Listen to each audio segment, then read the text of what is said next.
이런 쓰레기 필요 없어요. 며느리가 내 선물을 바닥에 내동댕이 쳤습니다. 나무 상자가 산산조각 났어요. 30년간 간직했던 만년필이 차가운 대리석 위로 튕겨나갔습니다. 수백 명의 하객들 앞에서 나는 무릎을 꿇고 주저앉았어요. 아들의 승진 파티에서 쫓겨난 어머니, 모두가 나를 빈털터리 시골 할머니로 알고 있었습니다. 하지만 아무도 몰랐어요. 이 호텔의 진짜 주인이 누구인지, 내 품속에는 모든 것을 뒤집을 카드가 숨겨져 있었습니다. 사연 시작 전 구독과 좋아요를 눌러주시면 그곳에 축복이 가득하시기를 바라겠습니다. 안녕하세요. 제 이름은 장말순입니다. 올해 72살이에요. 경기도 외곽의 허름한 농가에서 혼자 살고 있죠. 낡은 몸빼 바지에 고무신을 질질 끌며 텃밭을 가꾸는 게 하루 일과예요. 마을 사람들 눈에는 그저 자식한테 버림받은 불쌍한 촌노로 보일 겁니다. 동네 경로당에서도 말순이는 팔자가 사나워하며 혀를 차거든요. 하지만 사람 겉모습만 보고 판단하면 안 돼요. 이 쭈글쭈글한 얼굴 뒤에 어떤 이야기가 숨어 있는지 아무도 모르니까요. 새벽 4시에 눈이 떠졌습니다. 알람 같은 건 필요 없어요. 젊어서 새벽같이 일어나 동대문 시장 바닥을 누비던 습관이 아직도 뼛속 깊이 남아있거든요. 천장의 거미줄을 멍하니 바라보다가 이불을 걷어차고 일어났습니다. 장롱 귀퉁이에 걸린 빛바랜 몸빼 바지를 꺼내 입었어요.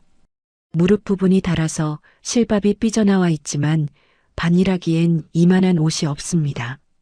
세숫대야에 찬물을 받아 얼굴을 씻고 마당으로 나서니 새벽 공기가 코끝을 시리게 찔렀어요.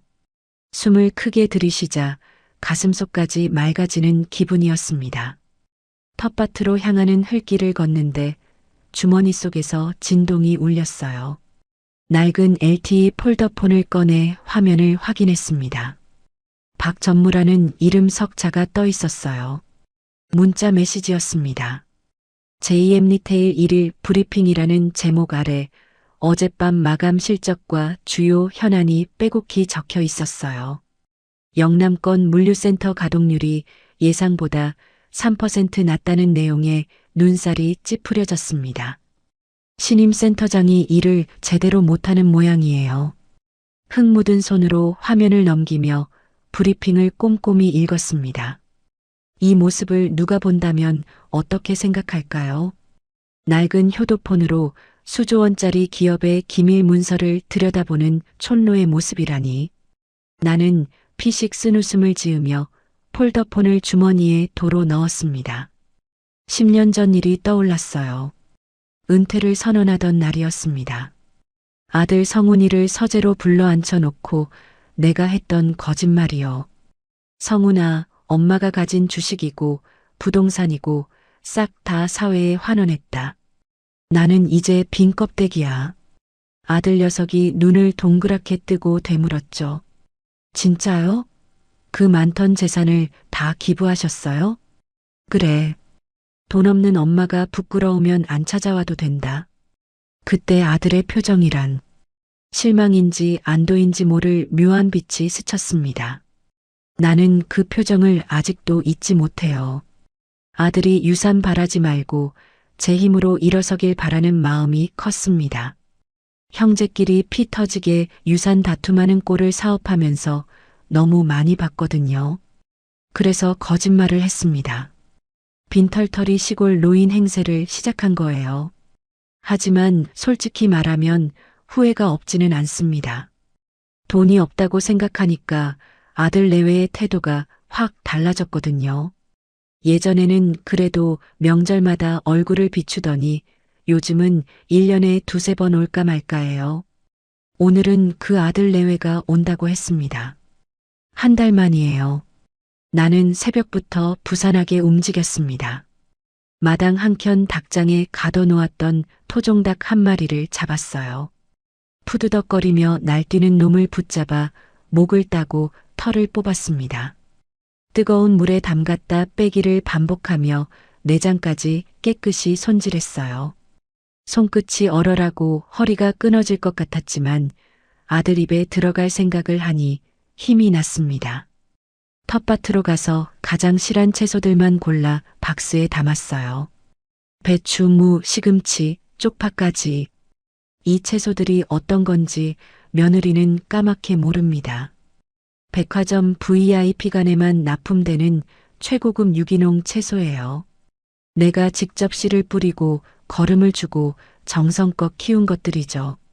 한 박스에 10만 원도 넘게 받는 물건인데 며느리 눈에는 그저 흙 묻은 시골 채소로 보이겠죠. 해가 중천에 떴을 때쯤 멀리서 자동차 소리가 들렸습니다. 고요하던 시골 마을의 정적을 깨며 흙먼지를 뿌옇게 일으키는 검은 벤치였어요. 마을 어귀에서 빨래를 널던 아낙네들이 고개를 돌려 구경했습니다. 말순이네 아들 잘 됐다며 수군거리는 소리가 바람결에 여기까지 들렸어요. 나는 마당 앞에 서서 차가 멈추기를 기다렸습니다. 가슴이 두근거렸어요. 70평생을 살아도 자식 보는 설렘은 여전하더라고요. 차 문이 열리고 며느리 미라가 먼저 내렸습니다. 하얀 원피스에 굽 높은 구두 차림이었어요. 선글라스를 이마 위로 올리며 주변을 둘러보는 표정이 못마땅해 보였습니다. 발을 내딛자마자 뾰족한 구두굽이 마당 흙에 푹 박혔어요. 아이씨. 며느리가 인상을 찌푸리며 구두를 털었습니다. 그 입에서 나온 첫마디가 인사가 아니라 짜증이라니. 가슴 한구석이 서늘하게 식어갔어요. 어머님, 제발 이 땅 좀 파시고 아파트로 가세요. 올 때마다 세차비가 더 나온다니까요. 구두도 버리게 생겼잖아요. 나는 대꾸 대신 억지 웃음을 지었습니다. 그래, 내 비싼 구두가 더럽혀졌으니 얼마나 속상하겠니. 속으로 삼킨 말이 목구멍에 걸렸어요. 뒤따라 내린 아들 성훈이가 눈치를 살피며 다가왔습니다. 반가운 마음에 손을 잡으려 했더니 아들이 슬쩍 몸을 빼더라고요. 내 손에 묻은 흙이 싫었나 봐요. 그 작은 거부가 비수처럼 가슴에 박혔습니다. 어머니, 요즘 어떠세요? 그나저나 진짜 숨겨둔 땅 없어요? 요즘 미라가 강남 아파트 노래를 자꾸 불러서요. 아들의 눈이 이리저리 굴러갔습니다. 오랜만에 본 어미 안부보다 재산이 먼저인 그 비굴한 눈빛에 가슴이 철렁 내려앉았어요. 내가 아들을 이렇게 키웠나 싶어 한숨이 절로 나왔습니다. 방으로 들어가 밥상을 차렸습니다. 새벽에 잡은 토종닭으로 끓인 백숙이 뚝배기에서 김을 모락모락 피워 올렸어요. 반찬도 정성껏 준비했습니다. 직접 담근 깍두기에 손수 말린 시래기 나물까지. 며느리가 자리에 앉더니 손을 휘휘 저으며 파리를 쫓는 신용을 했어요. 파리가 있지도 않은데 말이에요. 아유 더러워.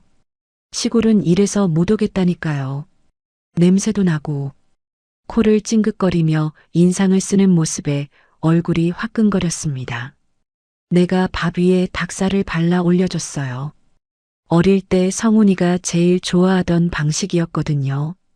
그런데 며느리가 젓가락 끝으로 그 고기를 슬쩍 밀어내는 걸 봤습니다. 시어미 손이 탄 음식이 더럽다는 듯이요.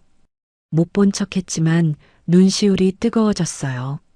식사를 마치고 나는 정성껏 짠 참기름 병을 내밀었습니다.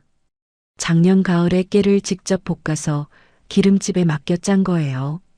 병 옆면에 손글씨로 날짜까지 적어 놓았죠. 며느리가 병을 보더니 기겁을 했습니다. 어머님, 저번에 주신 것도 쩐내나서 다 버렸어요. 요즘 세상에 누가 이런 비위생적인 걸 먹어요? 마트에서 사 먹지. 그 말에 할 말을 잃었습니다. 이 기름이 백화점 식품관에서 얼마에 팔리는지 며느리는 까맣게 모르겠죠. 나는 묵묵히 병을 도로 식탁에 내려놓았습니다. 떠나기 전에 며느리가 봉투 하나를 식탁에 툭 던졌어요. 용돈이에요. 이거 받고 제발 농사 그만두세요. 남들이 보면 제2의 며느리가 시어머니 굶기는 줄 알겠어요. 봉투 안에는 5만 원권 몇 장이 들어 있었습니다. 기껏해야 2, 30만 원 정도 될까요? 내가 한 달에 받는 배당금이면 저 돈의 수천 배도 넘는데 나는 치밀어 오르는 서러움을 억지로 삼켰습니다. 아들 내외가 탄 벤츠가 먼지를 일으키며 떠났습니다. 나는 마당에 서서 그 뒷모습을 한참 바라봤어요. 문득 트렁크가 덜컹거리며 제대로 안 닫힌 것 같아 걱정이 됐습니다. 아까 실어준 채소 박스가 떨어지면 어쩌나 싶어 뒤를 따라갔어요. 마을 입구 쓰레기장 앞에서 발걸음이 멈췄습니다. 아까 내가 싸준 채소 박스가 거기 있었어요. 뚜껑이 열린 채 쓰레기 더미 위에 뒹굴고 있었습니다. 새벽부터 정성껏 골라 담은 배추와 무가 더러운 땅바닥에 나뒹굴었어요. 그 옆에는 참기름 병이 깨져서 조각이 흩어져 있었습니다. 고소한 기름 냄새가 쓰레기 썩는 냄새와 뒤섞여 코를 찔렀어요. 내 정성이, 내 마음이 저렇게 버려져 있었습니다. 무릎에 힘이 풀렸습니다. 주저앉아 깨진 유리 조각을 손으로 주워 담았어요. 손끝이 베어 피가 났지만 아프지 않았습니다. 가슴이 너무 아파서 손끝 따위는 느껴지지 않았어요. 쯧쯧 말순아. 며느리가 또 버리고 갔어? 언제 왔는지 이웃집 할멈이 혀를 차며 내려다봤습니다. 그 시선이 창피해서 견딜 수가 없었어요. 아니야. 실수로 떨어뜨린 거라고. 나는 소리를 버럭 지르고는 도망치듯 집으로 돌아왔습니다. 밤이 되었습니다. 텅 빈 방에 혼자 앉아 남편 영정 사진을 닦았어요. 사진 속 영감은 환하게 웃고 있었습니다. 30년 전에 찍은 사진인데 아직도 생생해요. 여보, 내가 자식 농사를 망쳤소. 돈만 아는 괴물로 키웠어. 대답 없는 사진에 대고 중얼거렸습니다. 우리가 빈털터리인 줄 아니까 저러는 거겠지. 돈이 없으면 사람도 아닌 거야? 눈물이 뺨을 타고 흘렀습니다. 닦아도 계속 흘렀어요. 답답한 마음에 폴더폰을 꺼내 박 전무에게 전화를 걸었습니다. 박서방 나야. 자식 농사는 흉년인데 회사 농사는 어떤가? 회장님 덕분에 풍년입니다. 걱정 마십시오. 박 전무의 목소리는 한결같이 다정했습니다. 하지만 위로가 되지 않았어요. 전화를 끊고 거울 앞에 섰습니다. 거울 속에는 쭈글쭈글하고 초라한 노인이 서 있었어요. 흰머리는 덥수룩하고 손등에는 검버섯이 피어 있었습니다. 한때 수천 명의 직원을 거느리고 재계를 호령하던 사람이 맞나 싶었어요. 세월이 야속했습니다. 그래, 이 껍데기만 보고 나를 판단한다 이거지. 나는 거울 속의 나를 똑바로 쳐다봤습니다. 슬픔에 젖어있던 눈빛이 서서히 달라지기 시작했어요. 서럽고 억울했던 마음 밑바닥에서 차갑고 단단한 무언가가 천천히 고개를 들었습니다. 좋아. 두고 보자. 거울 속에 내 눈이 서늘하게 빛났습니다. 며칠이 지났습니다. 쓰레기장에서 본 그 광경이 자꾸만 눈에 밟혀서 밤잠을 설쳤어요. 깨진 참기름 병, 버려진 채소 박스, 땅바닥에 흩어진 배추와 무. 그 장면이 꿈에서도 나타났습니다. 새벽마다 화들짝 놀라 깨어났어요. 백엔니지 눈물로 젖어 있는 날도 있었죠. 그래도 해는 뜨고 하루는 지나갔습니다. 텃밭에 물을 주고 잡초를 뽑으며 마음을 달랬어요. 흙을 만지면 마음이 좀 편해지거든요. 그날 저녁이었어요. 밥을 먹다 말고 낡은 브라운관 텔레비전을 켰습니다. 요즘 세상에 누가 이런 텔레비전을 보냐고 하겠지만 나는 이게 편해요. 화면이 지지직거리며 겨우 잡히더니 저녁 뉴스가 흘러나왔습니다. 별 생각 없이 숟가락을 놀리는데 앵커의 목소리가 귀를 사로잡았어요. 다음 소식입니다. 국내 대형 유통기업 JM 리테일이 대규모 임원 인사를 단행했습니다. 이번 인사에서 강성훈 이사가 상무로 승진하며 최연소 임원 기록을 세웠는데요. 숟가락이 손에서 미끄러져 밥그릇에 떨어졌습니다. 쨍그랑 소리가 났어요. 화면에 아들 성훈이의 얼굴이 크게 잡혔습니다. 양복을 빳빳하게 차려입고 기자들 앞에서 환하게 웃고 있었어요. 어깨가 넓어졌고 눈매는 아버지를 빼닮았더군요. 내가 낳은 자식이 저렇게 컸구나. 가슴이 뭉클해졌습니다. 성훈아, 내가 해냈구나. 나도 모르게 텔레비전 화면을 향해 중얼거렸습니다. 내 입김 하나 없이 제 힘으로 올라간 거라고 생각하니 대견했어요.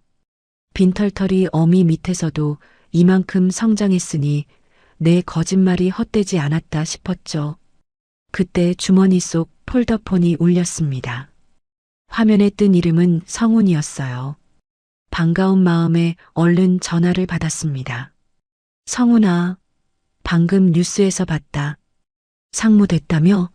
축하한다, 아들. 네, 어머니. 감사합니다. 아들의 목소리가 어딘가 굳어 있었어요. 기쁜 소식을 전하는 사람 같지 않았습니다. 뭔가 곤란한 기색이 역력했어요. 주말에 호텔에서 승진 축하연 한다며? 엄마도 가야지. 순간 전화기 너머로 웅성거리는 소리가 들렸습니다. 미라의 날카로운 목소리였어요. 오지 말라고 해. 당신 미쳤어? 심장이 철렁 내려앉았습니다. 수화기를 꽉 움켜쥐었어요. 아들이 한숨을 푹 내쉬더니 머뭇거리며 말했습니다. 어머니, 이번엔 좀 그래요. 부부 동반 VIP 행사라서요. 어머니 오시면 옷도 그렇고 사람들이 가정부로 오해할 수도 있어서요. 가정부라는 말에 눈앞이 캄캄해졌습니다. 내가 낳은 자식이 나를 가정부 취급하다니. 목소리가 떨렸지만 애써 참았어요. 그래도 엄마가 내 승진 잔치에 얼굴이라도 비춰야지. 어머니, 제 입장도 생각해 주세요. 그때 전화기가 빼앗기는 소리가 났습니다. 며느리 목소리가 수화기를 가득 채웠어요. 차갑고 날카로운 목소리였습니다. 어머님, 냉정하게 말할게요. 거기 회장님도 오실지 모르는데 흙냄새 풍기실 거예요? 촌스러운 옷 입고 오셔서 사진이라도 찍히면 어쩌려고요. 아들 앞길 막지 말고 그냥 집에 계세요. 오시면 저도 곤란하고 성훈 씨도 곤란해요. 뚜뚜뚜. 일방적으로 전화가 끊겼습니다. 나는 한참 동안 꺼진 폴더폰 화면만 바라봤어요. 손이 부들부들 떨렸습니다. 회장님도 오실지 모른다고요? 헛웃음이 새어나왔어요. 내가 회장인데 도대체 누가 온다는 거야. 이 바보 같은 며느리가 자기 시어머니가 누군지도 모르고 저런 소리를 하다니. 기가 막혀서 말이 안 나왔습니다. 분하고 서러웠지만 한편으로는 씁쓸했어요. 내가 자초한 일이니까요. 빈털터리 행세를 하지 않았으면 이런 대접은 안 받았겠죠.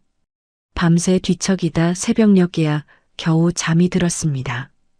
꿈속에서 어린 성훈이가 내 손을 잡고 웃었어요.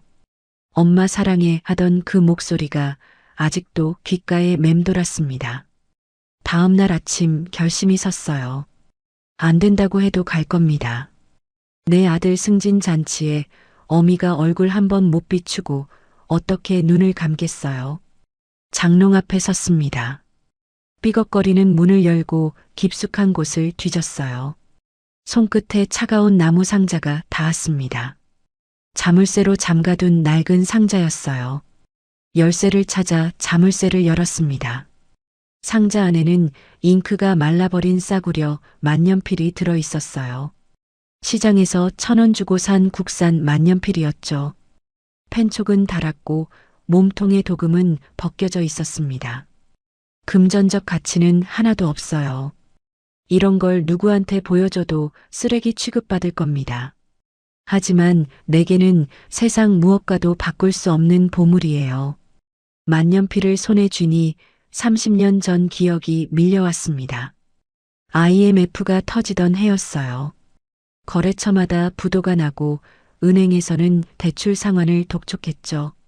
직원들 월급날이 다가오는데 통장 잔고는 바닥이었습니다. 하루아침에 길바닥에 나앉을 판이었어요. 그때 이 만년필로 대출 서류에 서명하며 이를 악물었습니다. 손이 떨려서 글씨가 삐뚤빼뚤했어요. 반드시 살아남겠다고, 직원들 월급은 꼭 지키겠다고 다짐했습니다. 밤을 새워 거래처를 돌고 머리를 조아렸죠. 그렇게 고비를 넘겼어요. 이 펜으로 수천 명의 직원 월급 결제서에 서명했어요. 신규 사업 계약서에도 해외 진출 투자 계획서에도 이 펜으로 이름을 썼죠. JM 리테일의 역사가 이 싸구려 만년필 펜촉에 담겨 있는 셈이에요. 이걸 성훈이에게 주자. 초심을 잃지 말라고. 상자를 소중히 품에 안았습니다. 옷장을 뒤져 입을 옷을 찾았어요. 화려한 옷은 다 버리고 남은 건 30년 전 창업 기념식 때 입었던 옥색 한복뿐이었습니다. 좀이 먹지 않게 나프탈렌을 넣어뒀더니 냄새가 좀 났어요. 하지만 가장 귀하고 단정한 옷이니까요.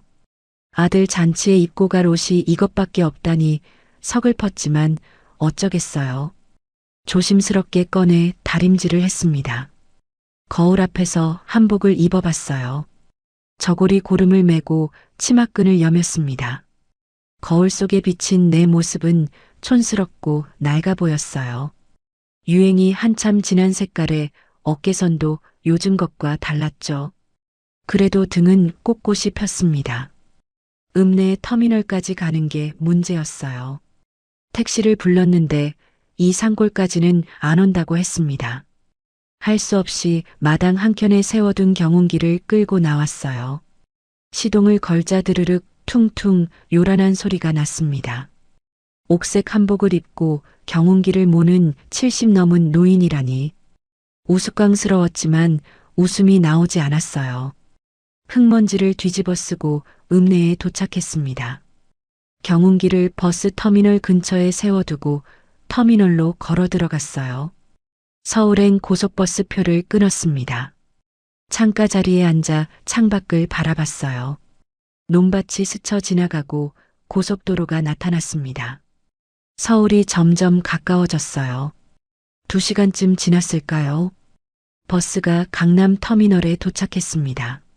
문이 열리자 화려한 네온 사인과 높은 빌딩들이 눈앞에 펼쳐졌어요.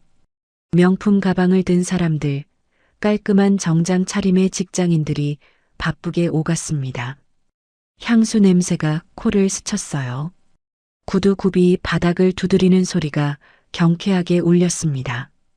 그 사이로 낡은 옥색 한복을 입은 내 모습이 쇼윈도에 비쳤어요. 한복 치마에는 버스에서 묻은 먼지가 앉아 있었고 머리카락은 바람에 헝클어져 있었습니다. 지나가는 젊은이들이 힐끗힐끗 쳐다봤어요.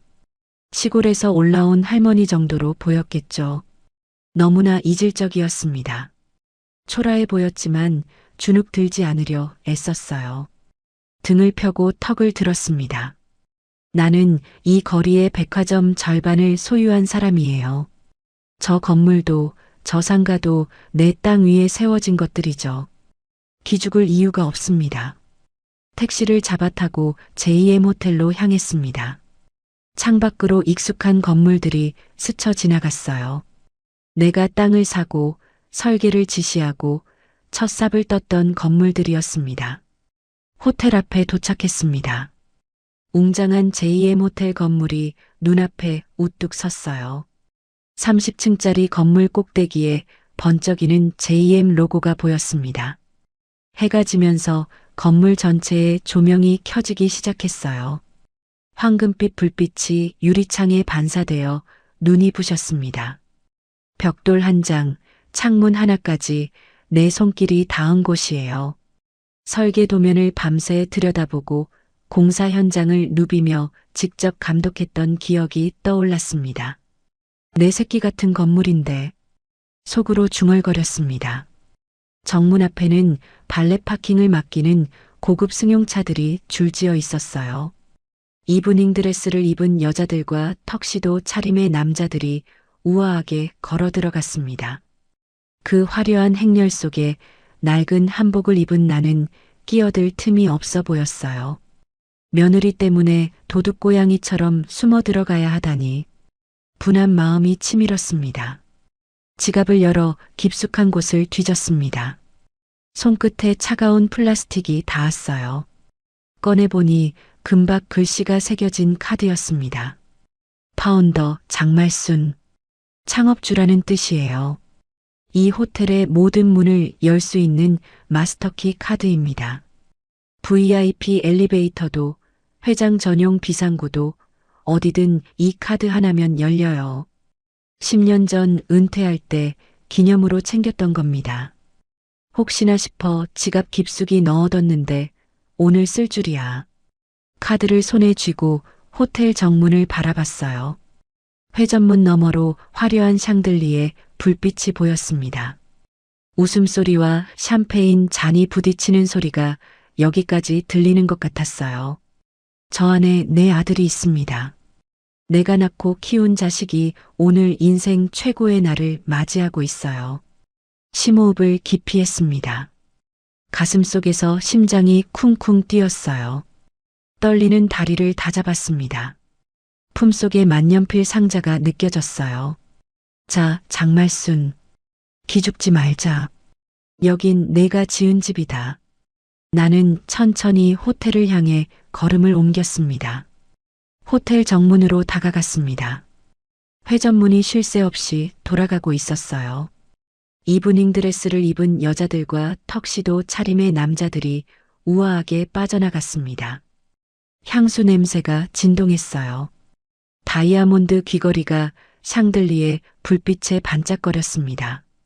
그들의 웃음소리가 유리창 너머로 울려 퍼졌어요. 나는 회전문 앞에서 우뚝 멈췄습니다. 저 문을 밀고 들어가면 되는 건데 발이 떨어지지 않았어요. 화려한 사람들 틈에서 내 낡은 옥색 한복이 너무나 튀어 보였거든요. 나프탈렌 냄새가 나는 것 같아 괜히 옷깃을 여몄습니다. 잠깐 망설이는 사이에 뒤에서 누군가 제 어깨를 툭 쳤어요. 할머니, 비켜요. 길 막고 있잖아요. 젊은 여자가 인상을 쓰며 지나갔어요. 코를 막는 신용까지 했습니다. 얼굴이 화끈거렸어요. 그래도 이를 악물고 회전문을 밀었습니다. 로비에 들어서자마자 대리석 바닥이 구두 소리를 울렸어요. 아니, 내 고무신 소리는 울리지 않았죠. 삑삑하는 소리만 났습니다. 천장에서 내려오는 거대한 샹들리에가 눈을 찔렀어요. 수천 개의 크리스털 조각이 빛을 쏟아내고 있었습니다. 두리번거리며 연회장 방향을 찾는데 앞을 막아서는 사람이 있었어요. 검은 정장에 이니어를 꽂은 건장한 남자였습니다. 어깨가 떡 벌어지고 키가 180은 넘어 보였어요. 보안 요원이었습니다. 할머니, 어디 가세요? 목소리는 정중했지만 눈빛은 차가웠어요. 저기 연회장에 가려고요. 보안 요원이 위아래로 나를 훑어봤습니다. 그 시선이 내 낡은 한복과 고무신에서 멈췄어요. 입꼬리가 실룩거렸습니다. 대놓고 비웃는 거였죠. 직원 식당이나 납품업자 출입구는 뒤쪽 주차장 옆입니다. 여기는 VIP 전용이에요. 행사 초청장 있으세요? 아니, 나 여기 강 상무 어머니요. 내 아들 승진 잔치에 왔다고요. 목소리를 높였더니 주변 사람들이 힐끗힐끗 쳐다봤어요. 수군거리는 소리가 들렸습니다. 보안 요원이 난처한 표정을 지으며 이니어에 대고 뭔가를 속삭였어요. 로비에 거동 수상자 발생. 치매 노인 같습니다. 지원 바랍니다. 치매 노인이라고요? 귀를 의심했어요. 분노가 치밀었지만 꾹 참았습니다. 여기서 소란을 피우면 아들 얼굴에 먹칠하는 거니까요. 이거 봐요. 나 정말 강상무 어머니라니까요. 지갑에서 마스터키 카드를 꺼내 들었습니다. 금박 글씨가 선명했어요. 파운더 장말순. 이걸 보면 알아볼 줄 알았어요. 보안 요원이 카드를 힐끗 보더니 코웃음을 쳤습니다. 할머니, 이런 옛날 카드는 이제 안 써요. 10년도 넘은 거 아니에요? 어디서 주우셨어요? 주웠긴 뭘 주워. 이게 내 카드야. 시스템이 다 바뀌었다고요. 그 카드로는 화장실 문도 못 열어요. 순간 심장이 철렁 내려앉았습니다. 설마 진짜 안 되는 건가? 10년 사이에 시스템이 바뀌었을 수도 있잖아요. 손이 떨리기 시작했어요. 그때 지나가던 젊은 커플이 수군거리는 소리가 들렸습니다. 어우, 저 할머니 좀 봐. 촌스러워서 눈 뜨고 못 보겠다. 그러게. 호텔 관리를 어떻게 하는 거야? 아무나 들여보내네. 얼굴이 불덩이처럼 달아올랐어요. 수치심에 눈앞이 캄캄해졌습니다. 하지만 물러설 수 없었어요. 여기서 돌아가면 영영 아들 얼굴을 못 볼 것 같았거든요. 보안 요원 2명이 더 다가왔습니다. 나를 둘러싸더니 부드럽지만 단호한 목소리로 말했어요. 할머니, 조용히 나가시죠. 소란 피우시면 경찰 부릅니다. 이대로는 안 되겠다 싶었습니다. 정문 돌파는 포기해야 했어요. 머릿속이 빠르게 돌아갔습니다. 이 호텔을 지을 때 내가 직접 설계에 참여했어요. 구석구석 모르는 곳이 없죠. 갑자기 떠오른 게 있었습니다. 지하 주차장 구석, 기둥 뒤에 숨겨진 회장 전용 비상 엘리베이터요. 외부인은 물론이고 직원들도 대부분 모르는 비밀 통로예요. 그 엘리베이터는 구형 카드리더기를 쓰거든요. 아직 안 바꿨을 수도 있어요. 알았어요, 알았어. 나갈게요. 일부러 풀이 죽은 척 고개를 숙이고 뒤돌아섰습니다. 보안 요원들이 긴장을 풀더군요. 나는 정문이 아닌 지하 주차장 방향으로 발걸음을 옮겼습니다. 주차장 입구에서 또 다른 직원이 막아섰어요. 어르신, 어디 가세요? 아이고, 차에 약을 놓고 왔어. 심장약 안 먹으면 큰일 나. 가슴을 움켜쥐며 아픈 척을 했더니 직원이 황급히 비켜섰습니다. 노인네가 쓰러지기라도 하면 큰일이니까요. 미안하지만 어쩔 수 없었어요. 지하 주차장은 고급 승용차들로 가득했습니다. 벤츠, 포르쉐, 롤스로이스까지 검은색, 흰색, 은색 차들이 줄지어 서 있었어요. 한 대에 몇 억씩 하는 차들이었습니다.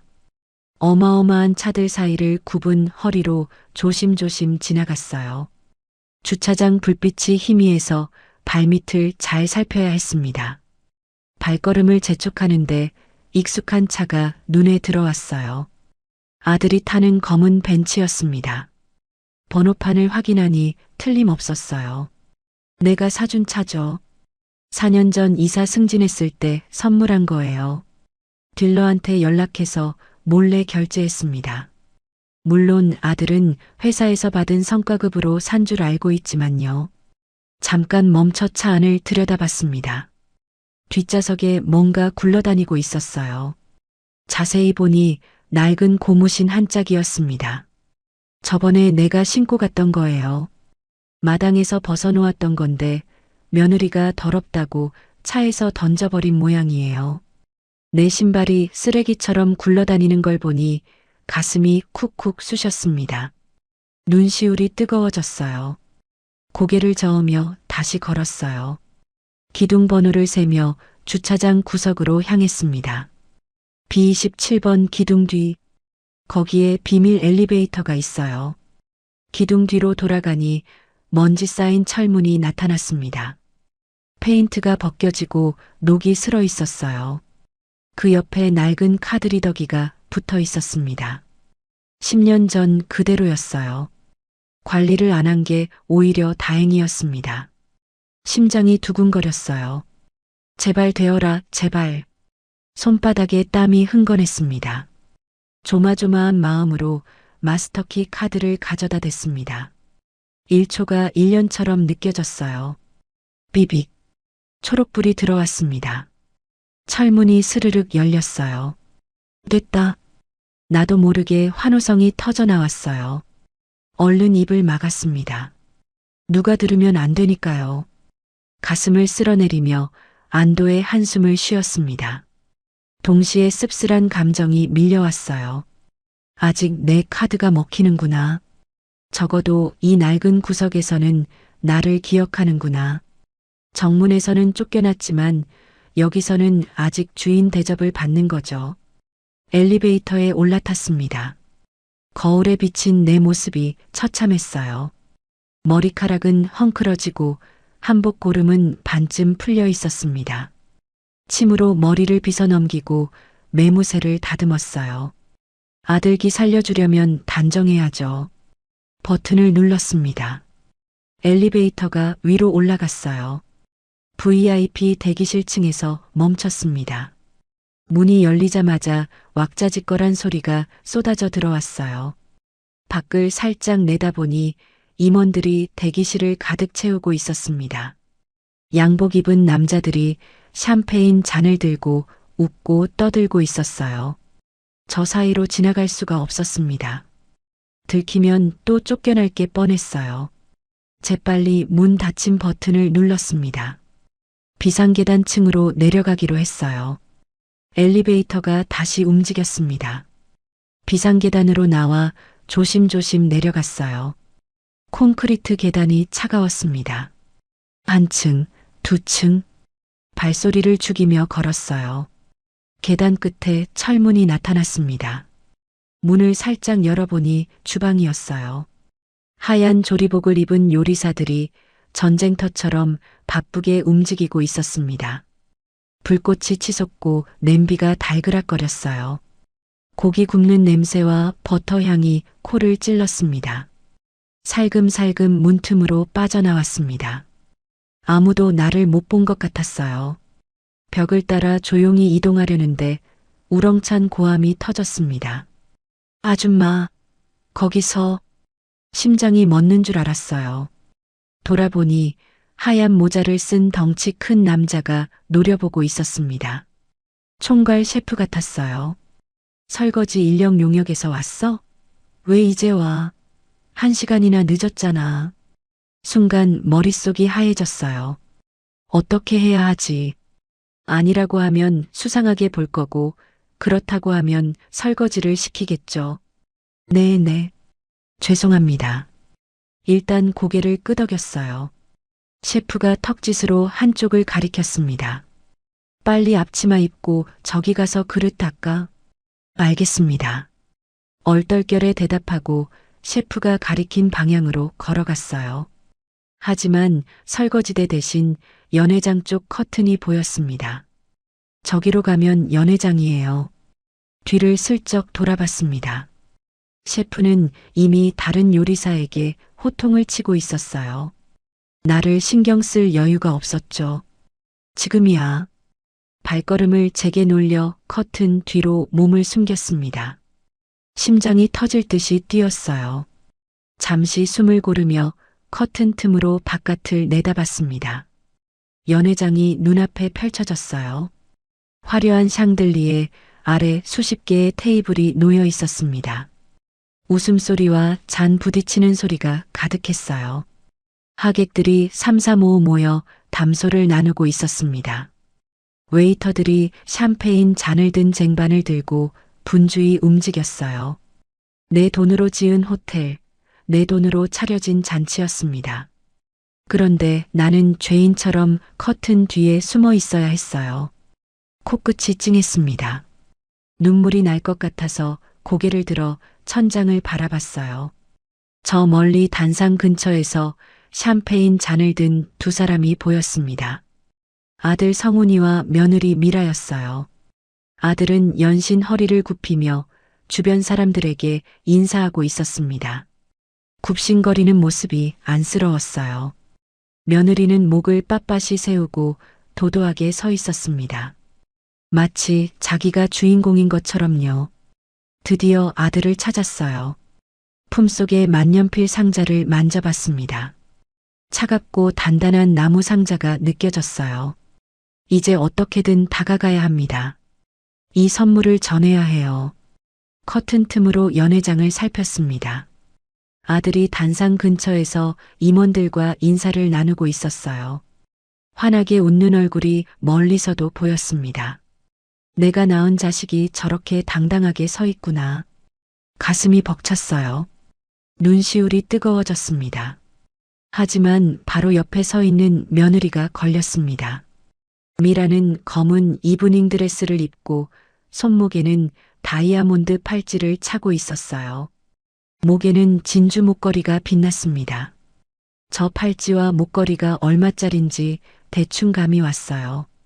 웬만한 직장인 연봉은 될 거예요. 목을 빳빳이 세우고 주변을 둘러보는 눈빛이 날카로웠습니다. 마치 경비견처럼요. 저 눈을 피해서 아들에게 다가가야 했어요.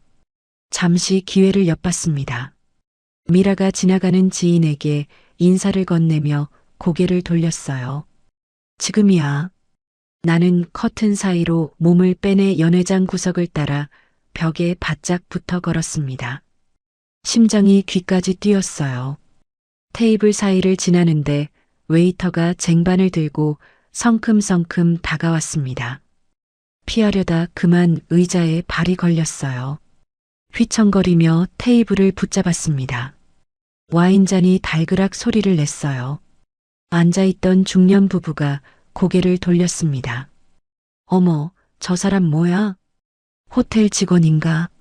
수근거리는 소리에 얼굴이 달아올랐어요.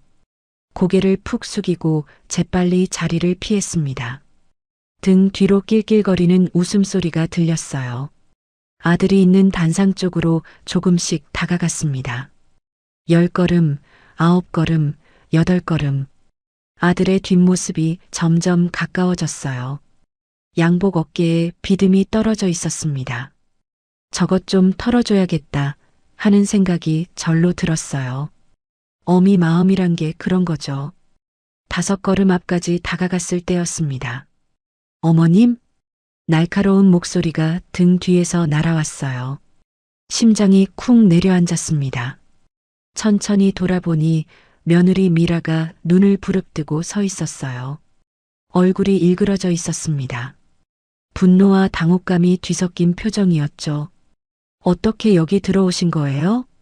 미라의 목소리가 떨렸어요. 이를 악문 채 속삭이듯 말했지만 주변 사람들이 슬슬 고개를 돌리기 시작했습니다. 성훈이 축하해 주려고 왔지. 어미가 아들 잔치에 오는 게 뭐가 잘못이야. 나는 최대한 침착하게 대답했어요.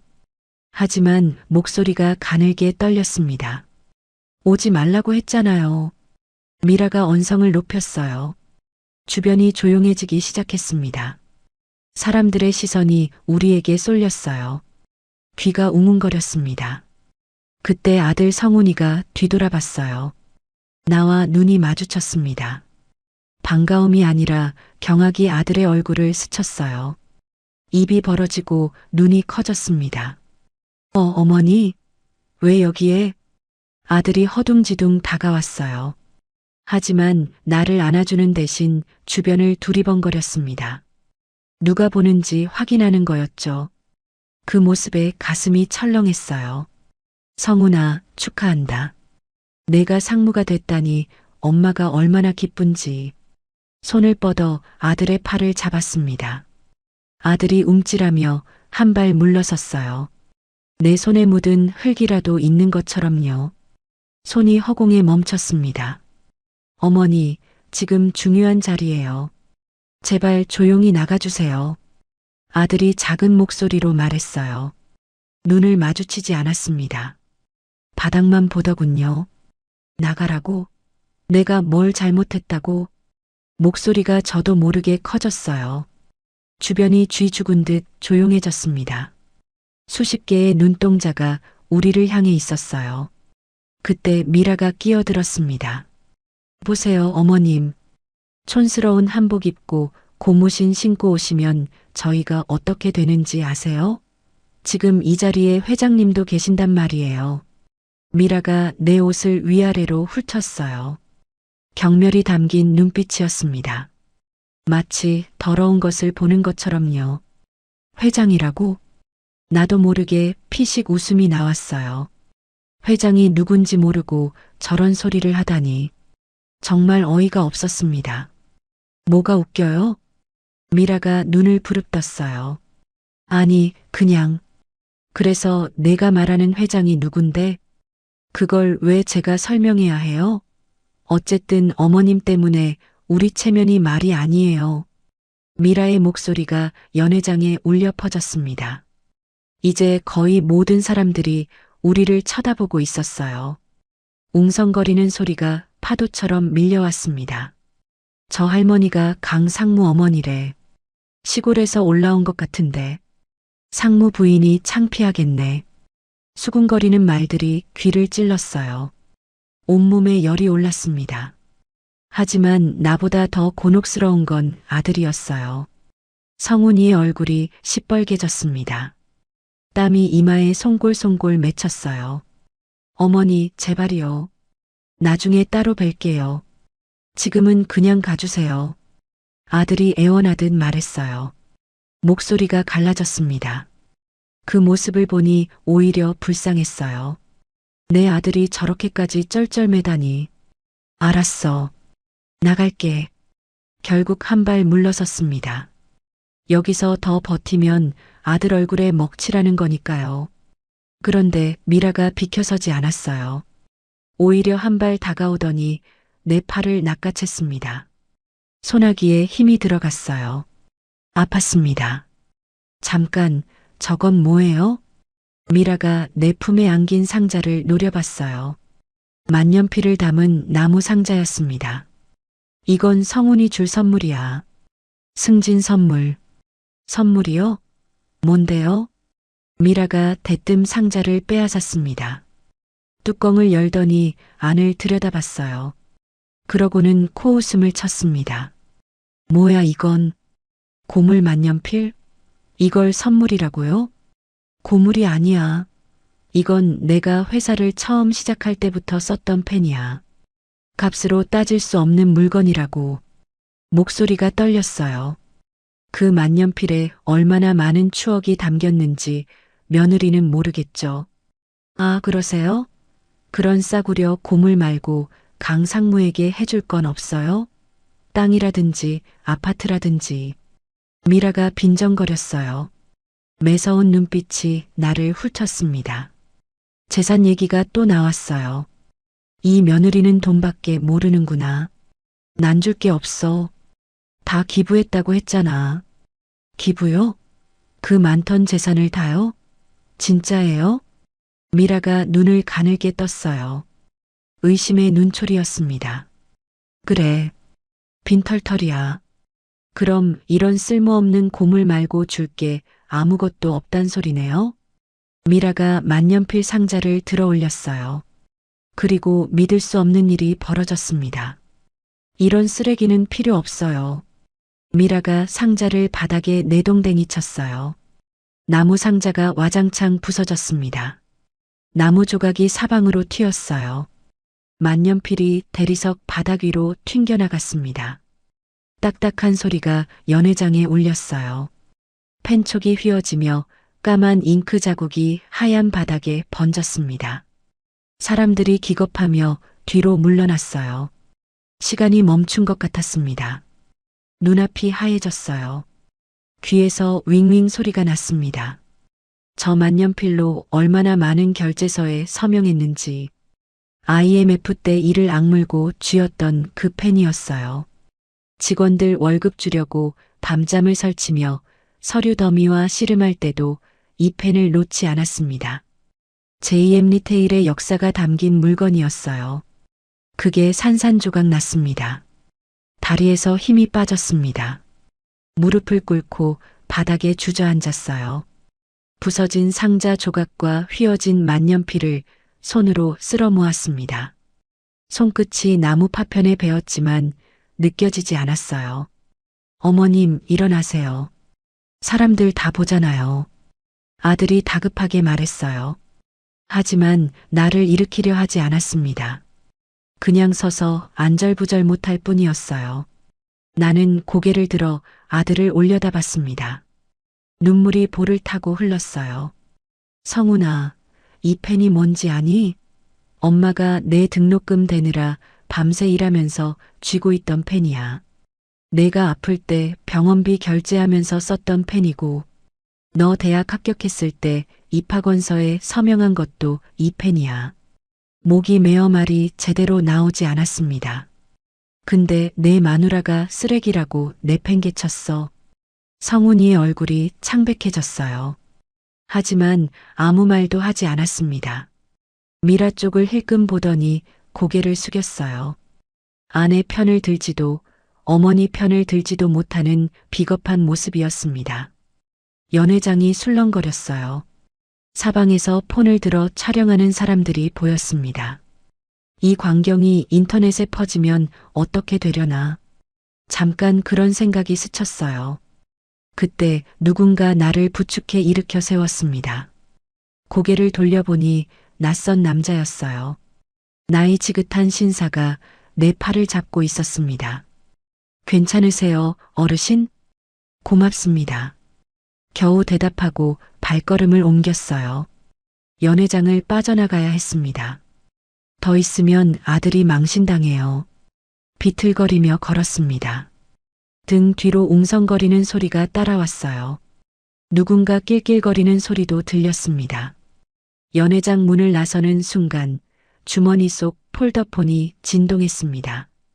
멈춰서서 화면을 확인했어요. 박전무였습니다. 떨리는 손으로 전화를 받았어요. 회장님, 큰일 났습니다. 호텔 연회장에서 소동이 벌어졌다고 보안팀에서 연락이 왔는데요. 알아. 그 소동의 주인공이 나야. 전화 너머로 박 전무가 숨을 삼키는 소리가 들렸어요. 잠시 침묵이 흘렀습니다. 예. 회장님이요? 괜찮으세요? 괜찮아. 박서방, 나 지금 집에 갈 거야. 내일 아침 8시에 호텔로 와. 할 얘기가 있어. 알겠습니다, 회장님. 전화를 끊고 하늘을 올려다봤습니다. 별이 총총했어요. 찬바람이 눈물 자국을 스쳤습니다. 10년을 참았어요. 아들이 스스로 클 수 있게, 유산 때문에 형제가 싸우지 않게. 그래서 빈털터리 행세를 했습니다. 이제 더는 못 참겠어요. 휘어진 만년필을 꺼내 손에 쥐었습니다. 펜촉이 부러졌지만 아직 글씨는 쓸 수 있을 것 같았어요. 손가락에 묻은 잉크가 검게 번졌습니다. 좋아. 이 펜으로 마지막 서명을 하지. 누구도 들을 수 없는 목소리로 중얼거렸습니다. 눈물은 더 이상 흐르지 않았어요. 대신 차가운 무언가가 가슴 속에서 굳어가고 있었습니다. 돌처럼 단단하고 얼음처럼 차가운 것이요. 밤새 한숨도 못 잤습니다. 어젯밤 일이 자꾸만 떠올랐어요. 바닥에 내동댕이 쳐진 만년필, 경멸하는 며느리의 눈빛, 아무 말도 못하고 서 있던 아들의 모습. 천장을 바라보며 눈물이 마를 때까지 울었습니다. 남편 영정사진을 끌어안고 흐느꼈어요. 새벽 5시에 일어나 세수를 했어요. 찬물로 얼굴을 문지르니 정신이 좀 들었습니다. 거울에 비친 얼굴이 처참했어요. 눈이 퉁퉁 붓고 볼에는 눈물 자국이 선명했습니다. 하지만 눈빛만은 달랐어요. 어젯밤과는 다른 차가운 빛이 서려 있었습니다. 물러설 수 없다는 각오가 담긴 눈이었죠. 옷장을 열었습니다. 낡은 몸빼 바지 대신 깊숙이 넣어뒀던 회색 정장을 꺼냈어요. 10년 전 은퇴식 날 입었던 옷이에요. 좀이 슬지 않게 비닐로 싸서 잘 보관해뒀더니 아직 멀쩡했습니다. 정장을 입고 거울 앞에 섰어요. 촌스러운 시골 할머니가 아니라 어딘가 범상치 않은 여인이 서 있었습니다. 아침 7시에 집을 나섰어요. 어제 읍내에 세워둔 경운기는 이웃집 할멈에게 맡기고 콜택시를 불렀습니다. 오늘은 경운기 타고 갈 일이 아니니까요. 택시가 서울로 향하는 동안 창밖을 바라봤습니다. 논밭이 스쳐 지나가고 고속도로가 나타났어요. 점점 높은 빌딩 숲이 눈앞에 펼쳐졌습니다. 10년 전에는 이 길을 매일 오갔어요. 기사가 모는 검은 세단 뒷좌석에서 서류를 검토하며요. 그때가 까마득하게 느껴졌습니다. 8시 정각에 제2의 모텔 앞에 도착했어요. 어젯밤과는 다른 모습이었습니다. 대낮의 호텔은 차분하고 우아했어요. 출근하는 직원들이 분주히 오가고 있었습니다. 정문 앞에서 잠깐 멈춰 섰어요. 어젯밤 이곳에서 쫓겨났던 기억이 스쳤습니다. 치매 노인이라고 불렸던 굴욕이 떠올랐어요. 주먹을 꽉 쥐었습니다. 오늘은 다르다. 속으로 되뇌며 정문을 밀고 들어갔어요. 어깨를 펴고 턱을 들었습니다. 로비에 들어서자 직원 하나가 다가왔습니다. 어젯밤 나를 쫓아냈던 보안 요원이었어요. 나를 알아보지 못하는 눈치였습니다. 정장을 입으니 다른 사람으로 보이나 봐요. 어떻게 오셨습니까? 박 전무 만나러 왔어요. 실례지만 성함이? 내가 대답하기도 전에 뒤에서 다급한 발소리가 들렸습니다. 회장님, 박 전무가 달려오고 있었어요. 하얀 와이셔츠에 검은 넥타이를 맨 중년 남자였습니다. 얼굴에 땀이 송골송골 맺혀 있었어요. 숨을 헐떡이며 내 앞에 섰습니다. 보안 요원의 얼굴이 하얗게 질렸어요. 입이 벌어진 채 나를 바라봤습니다. 회장이라는 말이 믿기지 않는 모양이었죠. 자리 안내해. 박 전무에게 짧게 말했어요. 그가 고개를 숙이며 앞장섰습니다. 보안 요원이 허둥지둥 인사를 했지만 거들떠보지도 않았어요. VIP 전용 엘리베이터를 타고 꼭대기층으로 올라갔습니다. 문이 열리자 넓은 회의실이 나타났어요. 통유리창 너머로 서울 시내가 한눈에 내려다 보였습니다. 한강이 굽이치고 남산타워가 우뚝 서 있었어요. 이 풍경을 얼마 만에 보는 건지 가슴이 먹먹해졌습니다. 앉아. 회의실 상석에 앉으며 박 전무에게 말했습니다. 그가 맞은편에 조심스럽게 앉았어요. 두 손을 무릎 위에 가지런히 올려놓고 나를 기다렸습니다. 어젯밤 일 다 알지? 네, 회장님. 보안팀에서 보고받았습니다. 어르신께서 연회장에서 곤욕을 치르셨다고. 박 전무의 목소리가 떨렸어요. 분노인지 안타까움인지 모를 감정이 담겨 있었습니다. 내 며느리가 나를 뭐라고 했는지 아나? 아직 자세한 내용은 파악하지 못했습니다. 가정부로 오해받을 수 있다고 했어. 촌스럽다고 흙냄새 난다고 했지. 주먹을 꽉 쥐었어요. 손톱이 손바닥에 박혔습니다. 그것뿐이 아니야. 내가 손수 챙겨간 만년필을 쓰레기라고 내팽개쳤어. 내가 아는 그 펜이야. IMF 때 같이 밤새며 서류 결제하던 그 펜 말이야. 박 전무의 얼굴이 일그러졌어요. 그도 그 펜을 알고 있었습니다. 30년 전부터 내 곁에서 함께 일한 사람이니까요. 입술을 깨물며 고개를 숙였어요. 그래서 결심했어. 테이블 위에 휘어진 만년필을 올려놓았습니다. 펜촉이 부러지고 몸통에 금이 가 있었어요. 까만 잉크 자국이 아직 남아 있었습니다. 박 전무가 그것을 보더니 눈시울을 붉혔어요. 주먹을 불끈 쥐는 게 보였습니다. 10년 동안 숨어 살았어. 아들이 제 힘으로 크길 바랐거든.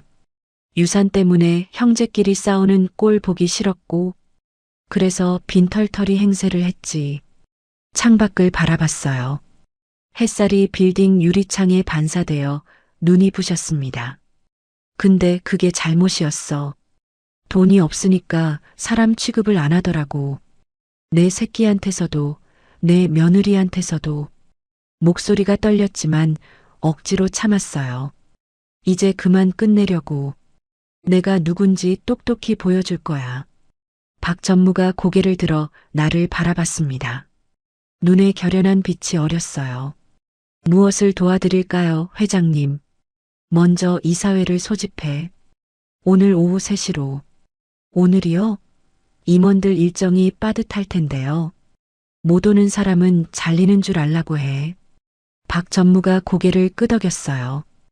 폰을 꺼내 메모하기 시작했습니다. 그리고 내 지분 현황 확인해. 10년 동안 손 안 댔으니까 배당금이 꽤 쌓였을 거야. 네. 확인해서 보고 드리겠습니다. 마지막으로 하나 더. 나는 테이블에 손을 짚고 몸을 앞으로 기울였어요. 박 전무의 눈을 똑바로 쳐다봤습니다. 그의 눈동자에 긴장감이 어렸어요. 강성훈 상무인사 기록 가져와. 승진 심사 서류하고 업무 평가서 전부 다. 박 전무의 눈이 커졌어요. 잠시 망설이더니 조심스럽게 물었습니다. 혹시 아드님을 퇴임시키실 생각이십니까? 아직 결정 안 했어. 먼저 확인하고 싶은 게 있으니까. 사실 아들을 어떻게 할지는 아직 마음을 정하지 못했어요.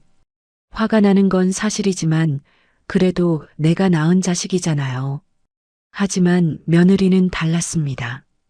미라 말이야. 강미라. 이름을 입에 올리니 쓴맛이 났어요. 그년이 JM 직원이지? 네. 마케팅 본부 부장입니다. 3년 전에 승진했어요. 능력은 있어? 박 전무가 잠깐 말을 멈췄어요. 대답을 고르는 눈치였습니다. 솔직히 말해. 실력보다는 정치력이 뛰어난 편입니다. 상무님 배우자라는 타이틀로 버티는 면이 있어요. 예상한 대답이었어요. 코웃음이 나왔습니다. 그년 인사 기록도 가져와. 그리고 마케팅 본부 감사 자료도. 알겠습니다. 박 전무가 일어서려는데 내가 손을 들어 막았어요. 잠깐. 한 가지 더 물을 게 있어. 말씀하십시오. 10년 동안 나 대신 회사를 이끌었잖아. 솔직히 말해봐. 내가 없어도 회사 잘 돌아가지? 박 전무가 잠시 침묵했어요. 그러더니 천천히 고개를 저었습니다. 회장님, 솔직히 말씀드리겠습니다. 회사는 잘 돌아갑니다. 하지만 회장님의 철학은 점점 사라지고 있어요. 철학? 네. 회장님께서는 늘 직원이 먼저라고 하셨잖아요. 직원이 행복해야 고객도 행복하다고. 근데 요즘은 실적만 강조하는 분위기예요. 구조조정 얘기도 나오고요. 가슴이 철렁했어요. 내가 피땀 흘려 세운 회사가 그렇게 변해가고 있었구나. 누가 그런 분위기를 만들었어? 딱히 누구라고 지목하기는 어렵습니다. 다만 젊은 임원들 사이에서 그런 목소리가 커지고 있어요. 박 전무가 조심스럽게 덧붙였어요. 그리고 강 상무님도 그쪽에 동조하시는 편입니다. 아들 이름이 나오자 가슴이 쿵 내려앉았어요. 내 아들이 내 철학을 버리고 있다니. 돈만 아는 며느리 영향인지도 모르겠어요. 알았어. 가봐. 박 전무가 허리를 깊이 숙이고 나갔습니다. 회의실에 혼자 남았어요. 통유리창 앞으로 다가갔습니다. 서울 시내가 발 아래 펼쳐져 있었어요. 저 수많은 건물들 중에 내 손으로 지은 것들이 몇 개나 될까요? 셀 수도 없을 거예요. 주머니에서 휘어진 만년필을 꺼냈습니다. 부러진 펜촉을 손끝으로 만져봤어요. 날카로운 모서리가 살을 찔렀지만 아프지 않았습니다. 여보, 나 이제 뭘 해야 할지 알겠소. 죽은 남편에게 말하듯 중얼거렸어요. 자식 농사는 망했지만 회사 농사는 다시 살릴 수 있을 것 같아. 우리가 만든 회사를 이대로 둘 수는 없잖아. 창밖을 내려다봤습니다. 어젯밤 치욕을 당했던 연회장이 저 아래 어딘가에 있을 거예요. 오늘부터 장말수는 시골 할머니가 아니야. 목소리에 힘을 주었습니다. JM 리테일 창업주의자 최대 주주야. 이 회사의 진짜 주인이라고. 품속에서 마스터키 카드를 꺼냈어요. 금박 글씨가 햇살에 반짝였습니다. 파운더 장말순. 10년 동안 묵혀뒀던 이 이름을 이제 세상에 다시 꺼낼 때가 됐어요. 엄지손가락으로 카드 표면을 쓸어봤습니다. 차갑고 단단한 플라스틱이 손끝에 느껴졌어요. 시계를 봤습니다. 9시 반이었어요. 이사회까지 5시간 반이 남았습니다. 그 사이에 준비할 게 많았어요. 서류도 검토해야 하고 임원들 동향도 파악해야 했습니다. 회의실 문을 열고 나섰습니다. 복도에서 기다리고 있던 박 전무가 허리를 깊이 숙였어요. 비서실에 연락해. 오늘부터 내가 출근한다고. 그리고 회장 집무실 청소해놔. 네, 회장님. 바로 지시하겠습니다. 발걸음을 옮기는데 어깨가 절로 펴졌어요. 10년 만에 처음으로 가슴이 뛰었습니다. 두려움이 아니라 기대감으로요. 이제 진짜 싸움이 시작되는 거예요. 장말순, 제대로 한번 해보자. 작게 속삭이며 엘리베이터 버튼을 눌렀습니다. 회장 집무실에 들어서니 10년 전 그대로였습니다. 넓은 책상 위에 먼지가 수북이 쌓여 있었어요. 창가에 놓아둔 화분은 말라 비틀어져 있었고요. 책장에 꽂힌 경영 서적들도 빛바랜 채 그대로였습니다. 시간이 멈춘 것 같은 공간이었어요. 하지만 벽에 걸린 액자만은 깨끗했습니다. 남편과 내가 창업식 날 찍은 사진이었어요. 유리에 얼룩 하나 없이 반짝거렸습니다. 누군가 정기적으로 닦아준 모양이에요. 박 전무, 여기 청소는 누가 했어? 제가 한 달에 한 번씩 들어와서 닦았습니다. 언젠가 회장님이 돌아오실 거라 믿었거든요. 목이 메었어요. 30년을 함께한 부하가 나를 잊지 않고 기다렸구나. 눈시울이 뜨거워졌습니다. 고마워. 짧게 대답하고 책상에 앉았습니다. 오래된 가죽 의자가 삐걱거리며 나를 받아줬어요. 박 전무가 가져온 서류 뭉치를 펼쳤습니다. 아들 성훈이의 인사 기록이었어요. 서류를 훑어보는데 눈이 휘둥그레졌어요. 성훈이의 승진 심사 점수가 기준에 한참 못 미쳤습니다. 업무 평가도 중간 정도였고요. 그런데 어떻게 최연소 상무가 됐을까요? 의문이 들었어요. 박 전무, 이거 어떻게 된 거야? 점수가 이런데 어떻게 승진했어? 박 전무가 난처한 표정을 지었어요. 입술을 달싹거리다가 겨우 입을 열었습니다. 솔직히 말씀드리면 인사위원회에서 미뤄졌습니다. 회장님 아드님이시니까요. 가슴이 철렁했어요. 내 아들이 실력이 아니라 연줄로 올라갔다니.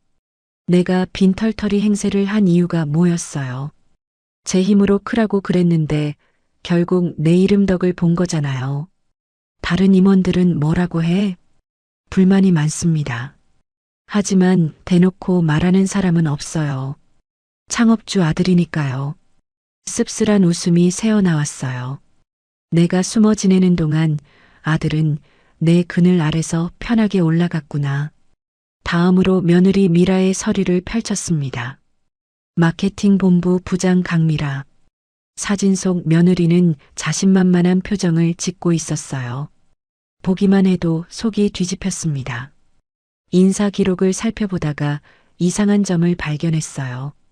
3년 전 승진할 때 징계위원회 회부 직전의 건이 무마된 기록이 있었습니다. 이게 뭐야? 마케팅 예산 유용 의혹이 있었습니다. 협력업체에 허위 청구서를 끊어 리베이트를 받은 정황이 포착됐어요. 하지만 증거 불충분으로 무마됐습니다. 증거 불충분? 강 상무님이 막으셨습니다. 부인 일이니까요. 주먹을 꽉 쥐었어요. 아들이 아내의 비리를 덮어줬다니. 이건 회사를 좀먹는 행위였습니다. 감사 자료 더 있어? 네. 최근 3년간 마케팅 본부 지출 내역을 정리해 왔습니다. 박 전무가 두꺼운 파일을 내밀었어요. 펼쳐보니 숫자들이 빼곡했습니다. 하나하나 훑어보는데 의심스러운 항목이 눈에 띄었어요. 특정 광고 대행사에 매달 억 단위의 돈이 빠져나가고 있었습니다. 이 광고 대행사 어디야? 스타미디어라는 곳입니다. 3년 전에 거래 시작했어요. 계약서상으로는 온라인 광고 대행인데 실제 집행 내역이 불투명합니다. 대표가 누구지? 박 전무가 잠깐 말을 멈췄어요. 입술을 달싹거리다가 조심스럽게 대답했습니다. 강미라 부장의 친정 오빠입니다. 눈앞이 캄캄해졌어요. 며느리가 친정 오빠 회사에 회사 돈을 빼돌리고 있었구나. 그것도 3년이나. 분노가 머리끝까지 치밀었습니다. 손이 부들부들 떨렸어요. 이거 횡령이잖아. 정황상 그렇습니다. 하지만 서류상으로는 정상 거래처럼 꾸며져 있어요. 아들은 이거 알아? 정확히는 모르겠습니다. 하지만 본부 예산을 결제하는 건 상무님이시니까요. 몰랐을 리가 없어요. 아들도 알고 눈 감아준 거예요. 공범이나 다름없었습니다. 서류를 덮고 눈을 감았어요. 머릿속이 복잡했습니다. 아들을 어떻게 해야 하나. 며느리는 분명히 손봐야 하지만 아들까지 같이 처벌하면 내가 견딜 수 있을까요? 그때 문이 벌컥 열렸습니다. 돌아보니 아들 성훈이가 서 있었어요. 얼굴이 하얗게 질려 있었습니다. 눈이 충혈되어 있었고 넥타이는 비뚤어져 있었어요. 양복 단추도 잘못 채워져 있었습니다. 허둥지둥 달려온 모양이었어요. 숨을 헐떡거리며 문틀을 붙잡고 있었습니다. 어머니, 이게 어떻게 된 거예요? 회장님이라뇨? 성훈이의 목소리가 떨렸어요. 공포와 당혹감이 뒤섞인 표정이었습니다. 다리가 후들거리는 게 보였어요. 들어와. 할 얘기가 있다. 담담하게 말했어요. 아들이 비틀거리며 들어왔습니다. 박 전무가 눈치를 보더니 밖으로 나갔어요. 어머니가 회장님이라고요? 그럼 그동안 다 연기였어요? 빈털털이라고 하신 것도? 그래. 다 거짓말이었어. 성훈이가 벽에 등을 기대며 주저앉았어요. 다리에 힘이 풀린 모양이었습니다. 얼굴을 두 손으로 감싸주더니 신음 같은 소리를 냈어요. 왜 그러신 거예요? 왜 저한테 숨기셨어요? 내가 제 힘으로 크길 바랐거든. 유산 바라보지 말고 스스로 일어서라고. 목소리에 힘을 주었어요. 근데 넌 결국 엄마 이름 팔아서 올라갔더라. 실력도 없으면서. 성훈이가 고개를 번쩍 들었어요. 눈에 수치심이 어렸습니다. 그건 제가 원한 게 아니에요. 주변에서 알아서 밀어준 거라고요. 그걸 거부했어야지. 그게 당당한 거야.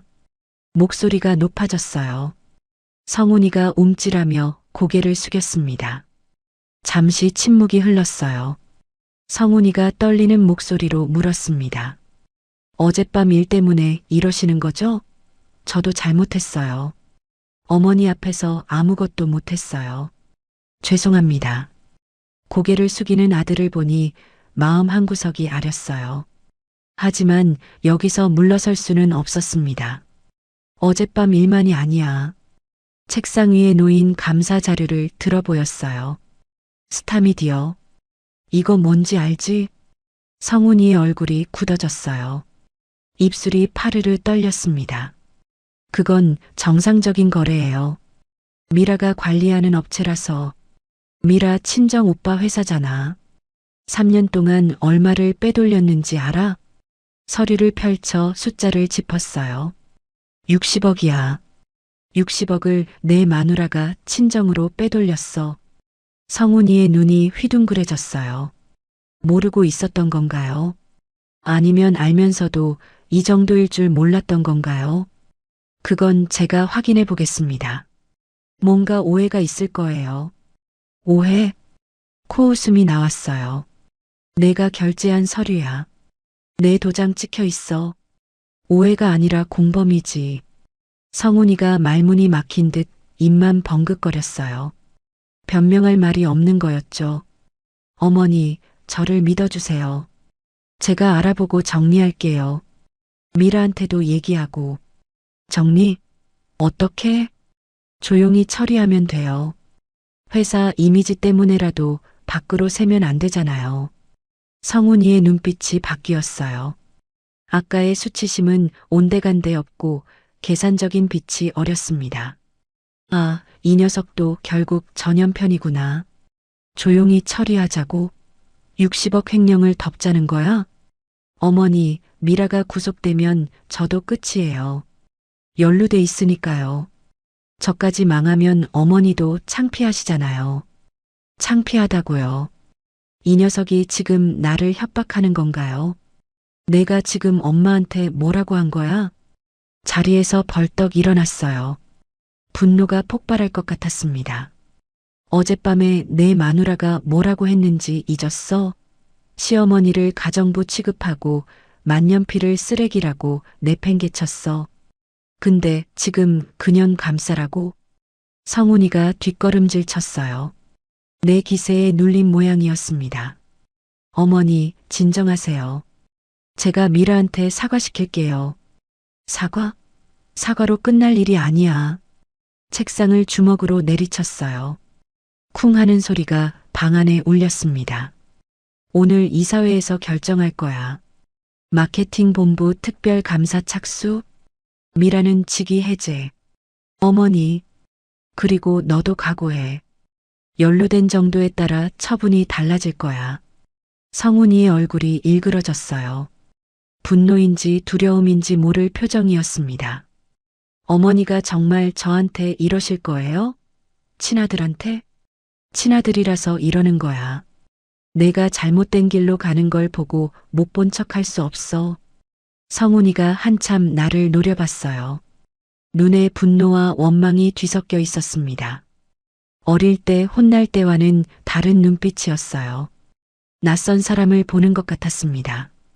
그러더니 돌아서며 문을 향해 걸어갔어요. 발걸음이 무거웠습니다. 좋아요. 어머니 마음대로 하세요. 하지만 후회하실 거예요. 뒤도 돌아보지 않고 내뱉은 말이었어요. 그 목소리에 서늘한 기운이 담겨 있었습니다. 문이 쾅 닫혔어요. 문짝이 흔들릴 정도로 세게 닫았습니다. 방 안에 혼자 남았어요. 의자에 털썩 주저앉았습니다. 온몸에서 힘이 빠졌어요. 아들과 이렇게 대립하게 될 줄은 몰랐습니다. 가슴이 찢어지는 것 같았어요. 젖먹이 때부터 안아 키운 아이가 나한테 후회하실 거라고 했어요. 그게 협박인지 경고인지 모르겠지만 가슴에 비수처럼 꽂혔습니다. 눈물이 볼을 타고 흘렀어요. 손등으로 닦아봤지만 계속 흘러내렸습니다. 하지만 결심은 변하지 않았어요. 잘못된 건 바로 잡아야 합니다. 그게 진짜 사랑이니까요. 썩은 살은 도려내야 환자가 사는 법이에요. 시계를 봤습니다. 2시였어요.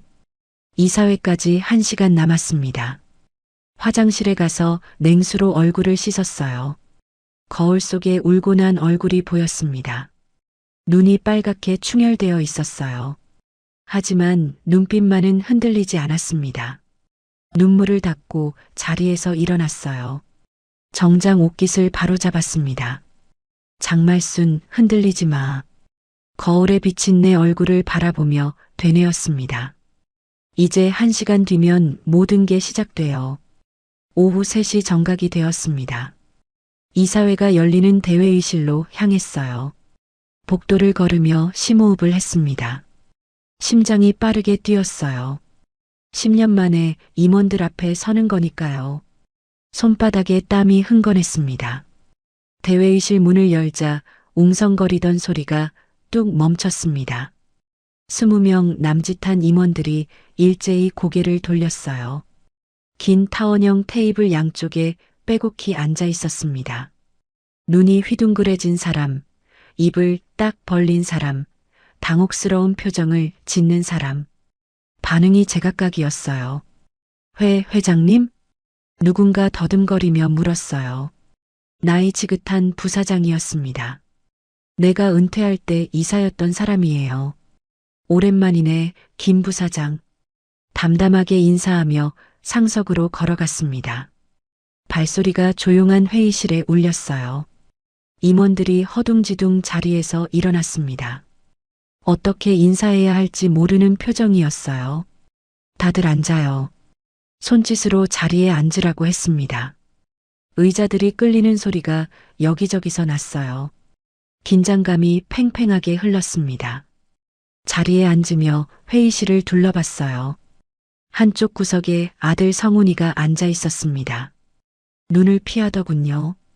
그 옆에는 며느리 미라가 있었어요. 아까와 달리 차분한 표정이었습니다. 오히려 입꼬리가 살짝 올라가 있었어요. 웃는 건가요? 불길한 예감이 스쳤습니다. 오늘 긴급 이사회를 소집한 이유를 말씀드리겠습니다. 박 전무가 일어나 자료를 나눠주기 시작했어요. 10년간 은퇴하셨던 장말순 회장님께서 경영 일선에 복귀하셨습니다. 그리고 마케팅 본부에 대한 특별 감사를 지시하셨습니다. 웅성거림이 퍼졌어요. 임원들이 서로 눈짓을 주고받았습니다. 특별 감사요? 갑자기 왜요? 젊은 임원 하나가 물었어요. 미라와 눈빛을 교환하더군요. 미라 편입 모양이었습니다. 마케팅 본부 예산 집행에 문제가 있습니다. 내가 직접 나섰어요. 자료를 펼쳐 보였습니다. 스타미디어라는 광고 대행사에 3년간 60억 원이 지출되었습니다. 그런데 이 회사 대표가 강미라 부장의 친정 오빠예요. 실제 광고 집행 내역도 불투명하고요. 회의실이 술렁거렸어요. 임원들이 미라를 쳐다봤습니다. 미라는 여전히 침착한 표정이었어요. 오히려 나를 똑바로 쳐다보더군요. 따라서 강미라 부장을 직위 해제하고 특별감사를 착수할 것을 제안합니다. 말을 마치자 잠시 침묵이 흘렀어요. 그때 미라가 천천히 자리에서 일어났습니다. 잠깐요, 회장님. 목소리가 차분했어요. 떨림이 전혀 없었습니다. 무슨 배짱인지 모르겠더군요. 발언 허가 없이 일어서지 마세요. 중요한 말씀을 드려야 해서요. 잠깐만 들어주세요. 미라가 가방에서 서류 뭉치를 꺼냈어요. 두꺼운 파일이었습니다. 무슨 서류인지 멀리서는 보이지 않았어요. 회장님께서 10년 전에 은퇴하시면서 지분을 어떻게 처리하셨는지 기억하세요? 갑자기 왜 지분 얘기가 나오나 싶었어요. 나는 은퇴할 때 경영권만 내려놓았지 지분은 그대로 갖고 있었거든요. 내 지분은 그대로야. 35% 최대 주주지. 정말요? 미라가 피식 웃었어요. 그 웃음이 섬뜩했습니다. 이 서류를 보세요. 미라가 파일을 테이블 위로 밀었어요. 박 전무가 받아서 내게 건넸습니다. 펼쳐보는 순간 눈앞이 캄캄해졌어요. 손끝이 차가워졌습니다. 주식량도 계약서였습니다. 내 이름으로 된 JM 리테일 주식 20%를 성훈이에게 양도한다는 내용이었어요. 날짜는 3년 전. 그리고 내 서명과 도장이 찍혀 있었습니다. 글씨체가 나와 똑같았어요. 소름이 끼쳤습니다. 이게 뭐야? 손이 떨렸어요. 나는 이런 서류에 서명한 적이 없었습니다. 회장님께서 직접 서명하셨잖아요. 3년 전에 성훈 씨 결혼 선물로 주셨다면서요. 미라가 능글맞게 말했어요. 거짓말. 나는 이런 거 서명한 적 없어. 벌떡 일어나 소리쳤습니다. 회의실이 술렁거렸어요. 서명 감정을 해보시면 알겠지만 진짜 회장님 서명이에요. 도장도 본인 인감이고요. 미라가 여유롭게 말했어요. 어떻게 이런 일이. 머릿속이 하얘졌습니다. 그리고 이것도 보세요. 미라가 또 다른 서류를 꺼냈어요. 이번에는 위임장이었습니다. 회장님께서 경영 일체를 아드님께 위임하신다는 내용이에요. 역시 3년 전에 작성된 거예요. 심장이 쿵쿵 뛰었어요. 이건 완전히 조작된 문서였습니다. 하지만 내 서명과 도장이 찍혀 있으니 증명할 방법이 없었어요. 박전무, 이거 본 적 있어? 떨리는 목소리로 물었습니다. 저는 처음 봅니다. 회장님, 박전무도 당황한 표정이었어요. 하지만 다른 임원들의 눈빛이 달라지고 있었습니다. 의심의 눈초리로 나를 바라보기 시작했어요. 정리하자면요. 미라가 회의실을 둘러보며 말했습니다. 회장님께서는 3년 전에 이미 지분 20%를 아드님께 양도하셨어요. 그리고 경영권도 위임하셨고요. 현재 회장님 지분은 15%밖에 안 돼요. 최대 주주는 성훈 씨예요. 머리를 망치로 얻어맞은 것 같았습니다. 이게 무슨 소리예요? 내가 최대 주주가 아니라고요? 그러니까 오늘 이사회 소집 자체가 무효예요. 회장님께는 더 이상 이사회를 소집할 권한이 없거든요. 미라가 승리자의 미소를 지었어요. 주변 임원들이 웅성거리기 시작했습니다. 저건 위조야. 내가 서명한 적 없다고 목청껏 외쳤어요. 하지만 증거가 없었습니다.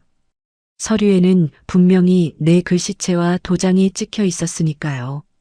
믿기 어려우시겠지만 사실이에요. 그리고 한 가지 더. 미라가 폰을 꺼내 뭔가를 틀었어요. 녹음 파일이었습니다. 스피커에서 음성이 울려 퍼졌어요. 성훈아, 엄마가 늙어서 그래. 회사 일은 내가 알아서 해. 서류는 내 마누라한테 맡겨. 내 목소리였습니다. 억양도 말투도 나와 똑같았어요. 하지만 나는 저런 말을 한 적이 없었습니다. 교묘하게 편집한 게 분명했어요. 여러 대화를 잘라붙인 거예요. 3년 전 추석 때 녹음한 거예요. 회장님께서 직접 하신 말씀이에요. 다리에서 힘이 빠졌어요. 털썩 의자에 주저앉았습니다. 완벽하게 당했어요. 3년 전부터 인연이 준비한 거였구나. 아들을 봤습니다. 성훈이는 고개를 숙이고 있었어요. 나와 눈을 마주치지 않았습니다. 손가락으로 테이블만 극적거리고 있었어요. 성훈아, 너도 알고 있었어? 떨리는 목소리로 물었습니다. 제발 아니라고 해줘. 속으로 빌었어요. 대답이 없었습니다. 침묵이 답이었어요. 아들도 공범이었습니다. 3년 전부터 아내와 함께 나를 속여온 거예요. 내가 시골에서 농사 짓는 동안 이 둘이 내 재산을 빼돌린 거였죠. 가슴이 무너져 내렸습니다. 배신감에 숨이 막혔어요. 내가 키운 자식이, 내가 피땀 흘려 세운 회사를 빼앗으려 하다니. 김 부사장, 미라가 부사장을 불렀어요. 현재 최대 주주는 강성훈 상무입니다. 오늘 이사회는 무효이며 향후 경영권은 강 상무가 행사하는 게 맞죠? 김 부사장이 난처한 표정으로 나를 봤어요. 하지만 이내 고개를 끄덕였습니다. 서류상으로는 그렇습니다.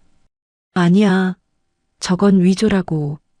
다시 소리쳤지만 아무도 귀 기울이지 않았어요. 임원들이 하나둘 자리에서 일어나기 시작했습니다. 회의는 여기서 마치죠. 미라가 선언했어요. 마치 자기가 주인인 것처럼요. 박 전무가 내 곁으로 다가왔습니다. 회장님, 일단 나가시죠. 법적으로 대응해야 합니다. 법적 대응? 저 서류들이 진짜처럼 보이는데 어떻게? 목소리가 갈라졌어요. 눈물이 차올랐습니다. 방법을 찾아야죠.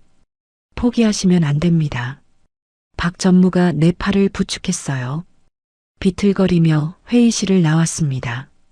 등 뒤로 웃음소리가 들렸어요. 미라의 웃음이었습니다. 귀에 못이 박히듯 아팠어요. 복도에 나와 벽에 기댔습니다. 다리에 힘이 없었어요. 30년간 일군 회사를 하루아침에 빼앗겼습니다.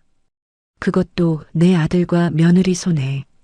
지나가는 직원들이 힐끗힐끗 쳐다봤지만 아무것도 보이지 않았어요. 어떻게 이런 일이? 중얼거렸습니다. 아무것도 할 수 없었어요. 서류가 있고 녹음이 있으니 누가 내 말을 믿겠어요. 그때 폰이 울렸어요. 모르는 번호였습니다. 받아볼 기력도 없었지만 습관적으로 손가락이 움직였어요. 여보세요? 회장님이시죠? 저는 JM 리테일 경리부 박순영입니다. 낯선 여자 목소리였어요. 지금 전화 받을 상황이 아니에요. 끊으려는데 다음 말이 나를 멈추게 했습니다. 그 서류들 위조라는 거 알아요. 제가 증거가 있습니다. 심장이 멎는 것 같았어요. 뭐라고요? 3년 전에 강미라 부장이 회장님 서명을 연습하는 걸 봤어요. 녹음도 편집한 거예요. 원본 파일이 제 손에 있습니다. 손에서 힘이 풀려 폰을 떨어뜨릴 뻔했습니다. 희망의 불씨가 다시 살아났어요. 어디서 만날 수 있어요? 목소리가 떨렸어요. 희망을 붙잡고 싶었습니다. 오늘 밤 9시에 을지로 본사 지하 문석으로 오세요. 증거를 보여드릴게요. 혼자 오셔야 해요. 전화가 끊겼습니다. 손이 떨렸어요. 아직 끝난 게 아니었습니다. 한 줄기 빛이 보이기 시작했어요. 박 전무 들었지? 네. 함정일 수도 있습니다. 위험해요. 알아. 하지만 가봐야 해. 이게 마지막 기회야. 주먹을 꽉 쥐었어요. 저도 이대로 질 수는 없었습니다.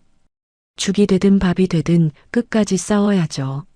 30년 동안 일군 회사를 이렇게 빼앗길 수는 없었어요.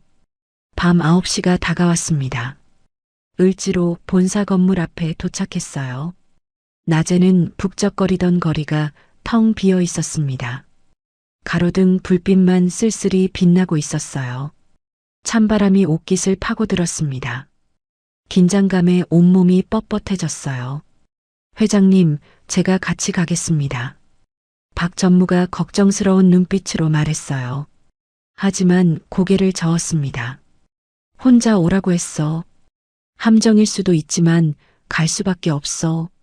하지만 위험합니다. 미라 부장이 눈치챘을 수도 있어요. 알아. 그래도 가야 해. 밖에서 기다려.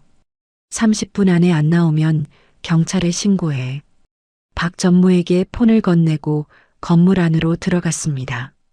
유리문을 밀자 차가운 공기가 몸을 감쌌어요. 로비는 어두웠습니다. 비상등만 희미하게 켜져 있었어요. 발소리가 텅 빈 공간에 메아리 쳤습니다. 지하 계단을 내려갔습니다. 한 층, 두 층. 공기가 점점 차가워졌어요. 문서구가 있는 지하 3층에 도착했습니다. 철문 앞에 서니 심장이 터질 것 같았어요. 문을 밀었습니다. 삐걱거리며 열렸어요. 안은 캄캄했습니다. 손으로 더듬어 스위치를 찾았어요. 형광등이 깜빡이며 켜졌습니다. 오셨군요. 구석에서 여자가 나타났어요. 40대 초반쯤 되어 보이는 단정한 인상이었습니다. 손에 서류 봉투를 들고 있었어요. 박순영 씨? 네. 회장님, 시간이 없어요. 빨리 보여드릴게요. 순영이 봉투에서 서류를 꺼냈습니다. 사진 여러 장과 녹음기가 나왔어요. 이건 3년 전에 찍은 거예요. 강미라 부장이 회장님 서명을 연습하는 장면이에요. 사진을 펼쳐봤습니다. 미라가 책상에 앉아 종이에 뭔가를 쓰고 있었어요. 옆에는 내 서명이 적힌 서류가 놓여 있었습니다. 연습하는 게 분명했어요. 어떻게 이걸 찍었어요? 저는 그때 마케팅 본부 경리였어요. 야근하다가 우연히 봤습니다. 수상해서 몰래 찍어뒀어요. 손이 떨렸어요. 드디어 증거를 찾았습니다. 녹음 원본도 있어요. 순영이 녹음기를 틀었어요. 스피커에서 미라의 목소리가 흘러나왔습니다. 이 부분이랑 이 부분 잘라서 붙여. 자연스럽게 들리게 다른 남자 목소리가 대답했어요. 편집 잘하면 티 안 나요. 걱정 마세요. 전문가한테 맡기면 완벽하게 해줍니다. 돈은 얼마든지 줄게. 확실하게 해. 녹음 편집을 지시하는 대화였습니다. 날짜와 시간까지 기록되어 있었어요. 완벽한 증거였습니다. 왜 이제야 나선 거예요? 무서웠어요. 강 상무님 부인이잖아요. 회사에서 힘이 센 사람이었어요. 보복당할까봐 3년 동안 숨기고 있었어요. 순영이 고개를 숙였습니다. 근데 오늘 이사회 일을 듣고 결심했어요. 회장님께서 억울하게 당하시는 걸 보고 못 본 척할 수 없었어요. 눈물이 났어요. 이렇게 양심적인 직원이 있었구나. 고마워요. 정말 고마워요. 순영의 손을 꽉 잡았습니다. 그녀의 눈에도 눈물이 고여 있었어요. 그때 문이 벌컥 열렸습니다. 돌아보니 미라가 서 있었어요. 뒤에는 건장한 남자 2명이 있었습니다. 역시 여기 있었네요. 미라가 비웃으며 말했어요. 순영의 얼굴이 하얗게 질렸습니다. 미라 부장님. 박순영 씨, 배신자는 끝이 안 좋아. 미라가 손짓하자 남자들이 다가왔어요. 순영이 뒤로 물러섰습니다. 거기서 내가 앞을 막아섰어요. 70 넘은 할머니가 뭘 어쩌겠다고요? 미라가 코웃음을 쳤습니다. 그 증거 내놔요. 순순히 주면 봐줄게요. 절대 안 돼. 봉투를 등 뒤로 감췄어요. 남자들이 한 발 더 다가왔습니다. 심장이 쿵쿵 뛰었어요. 바로 그때 사이렌 소리가 들렸습니다. 점점 가까워지더니 건물 앞에서 멈췄어요. 미라의 얼굴이 굳어졌습니다. 뭐야, 경찰? 문이 다시 열렸어요. 박 전무가 경찰들과 함께 들어왔습니다. 회장님, 괜찮으세요? 박 전무 어떻게? 죄송합니다. 혼자 보내기 불안해서 미리 경찰에 연락해뒀어요. 박 전무가 머리를 극적였어요. 눈물이 핑 돌았습니다. 이 사람이 나를 지켜줬구나. 경찰이 미라에게 다가갔습니다.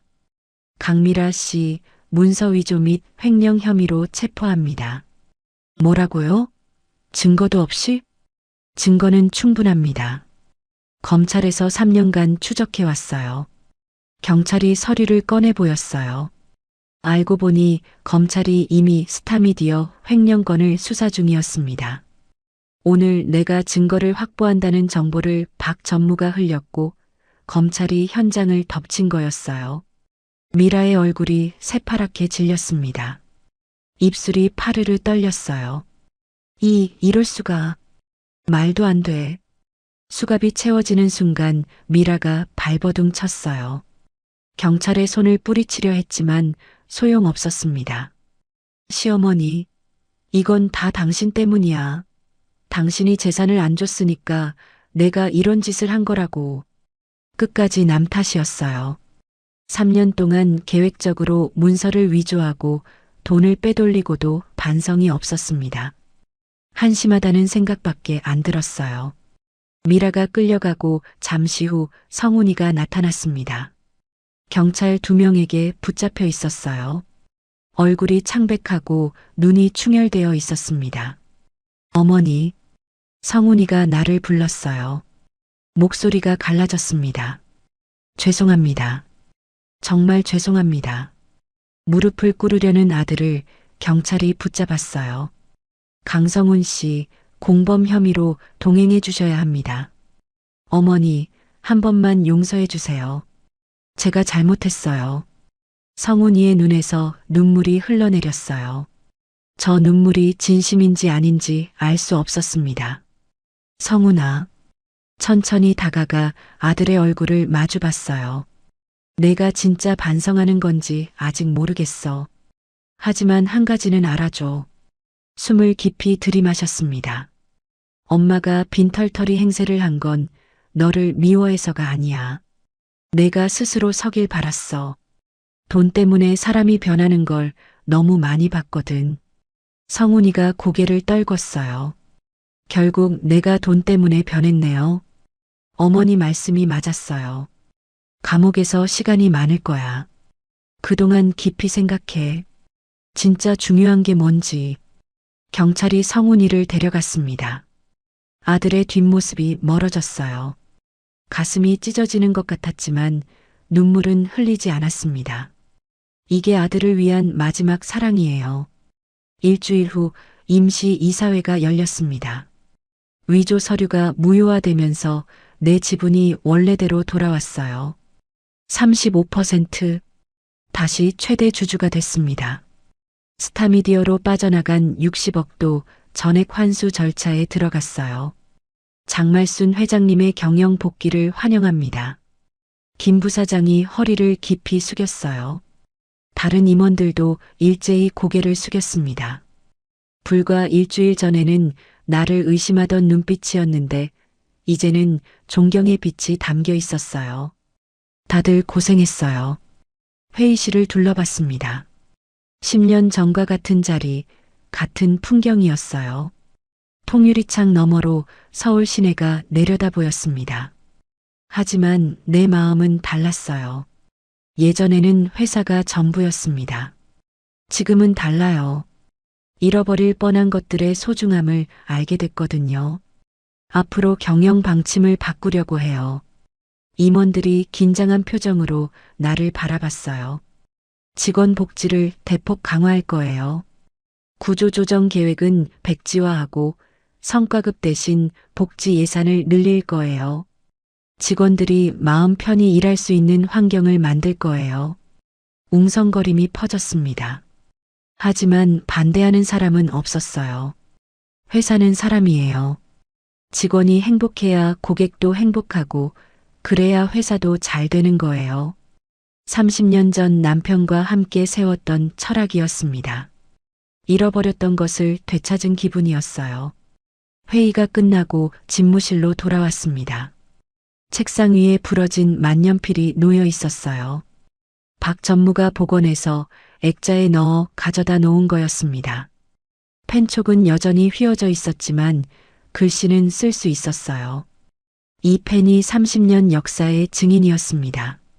창밖을 바라봤습니다. 서울 시내가 석양에 물들어 있었어요. 붉은 노을이 빌딩 사이로 번지고 있었습니다. 한강이 금빛으로 반짝였어요. 아름다운 풍경이었습니다. 여보, 나 해냈소. 죽은 남편에게 속삭였어요.